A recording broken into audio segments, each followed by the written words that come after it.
ہاں جب جان گلے تک پہنچ جائے اور لوگ کہنے لگیں اس وقت کون جھاڑ پھونک کرنے والا ہے، اور اس جاں بلب نے سمجھا کہ اب جدائی کا وقت ہے اور پنڈلی سے پنڈلی لپٹ جائے، اس دن تجھ کو اپنے پروردگار کی طرف کھینچے چلے چلنا ہے۔ پھر ایسے مغرور نے نہ تو پیغمبر صلی اللہ علیہ وآلہ وسلم کو سچا جانا اور نہ نماز پڑھی، لیکن جھٹلایا اور منہ پھیر لیا، پھر اپنے گھر والوں کے پاس اکڑتا ہوا چل دیا۔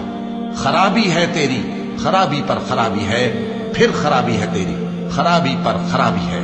کیا انسان یہ خیال کرتا ہے کہ اسے یوں ہی چھوڑ دیا جائے گا؟ کیا وہ منی کا جو ٹپکائی جاتی ہے ایک قطرہ نہ تھا، پھر لوتھڑا ہوا، پھر اللہ نے اس کو بنایا سو اس کے اعضاء کو درست کیا، پھر اس کی دو قسمیں بنائیں، مرد اور عورت۔ کیا اس کو اس بات پر قدرت نہیں کہ مردوں کو زندہ کر دے؟